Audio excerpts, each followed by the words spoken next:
এদের বিচার 50-50। কারণ হচ্ছে আপনি যদি প্রবাসী হন, আপনাকে ব্যাগেজ জোনের আওতায় যদি একটা ফোন আনার ক্ষমতা বাংলাদেশ সরকার দেয়, আপনি সেটা এনে আপনার পরিবারকে দেন, কখনো কখনো বিক্রি করেন। একটা প্রবাসী বছরে 4-5 বার পর্যন্ত ছুটিতে আসে। সবাই তো আর গিয়ে ছোটো কাজ করে না যে 3 বছরে একবার।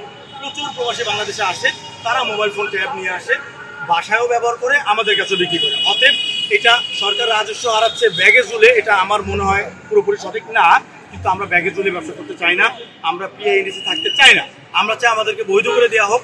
আমাদেরকে যদি সরকার 5% ট্যাক্স করে দেয়, এত পরিমাণ ফোন আনার আমরা সক্ষমতা রাখি আল্লাহর রহমতে, সেটা দিয়ে বর্তমানের 9 সিন্ডিকেট যারা একটা চাদর দিয়ে ঢেকে রেখেছে এবং আমাদেরকে অবৈধ ব্যবসায়ী ট্যাক্স দেওয়ার চেষ্টা করছে, তাদের থেকে 50 গুণ ট্যাক্স দেওয়ার আমরা ক্ষমতা রাখি। আমরা এই বিষয়টায় আমরা সরকারকে গ্যারান্টি দিচ্ছি, আপনারা যদি আমাদেরকে একটা ট্রায়াল পিরিয়ড দেন 1 বছরের জন্য, আমরা 1 অর্থ বছরে আপনাদেরকে দেখাতে পারবো যে আমাদের এই ব্যবসাটা বৈধ করে দিলে আমরা রাজস্ব খাতে বিশাল বড় একটা পরিবর্তন আনতে পারবো, ভূমিকা রাখতে পারবো পজিটিভ।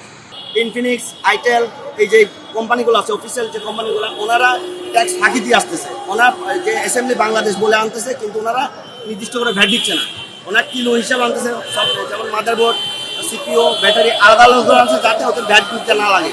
ওনার দিচ্ছে 7%, সর্বোচ্চ 8% করতেছে। কিন্তু সেক্ষেত্রে আমাদের উপরে এই ধরনের চাপ কেন আমরা বুঝতেছি না। আমাদের চিটাগাংও চলতেছে, বাংলাদেশের সকল মোবাইল ব্যবসায়ী কমিটি সবাই সবার দোকান আজকের জন্য অফ। আজকের যে কনসেপ্টটা হচ্ছে, যা সুস্থ একটা মানুষ বন্ধ করতেছি। যদি আমাদের দাবি আদায় না হয়, তাহলে আমরা বৃহৎ থেকে বৃহত্তর পরিসরে এটা করবো, আন্দোলন করবো।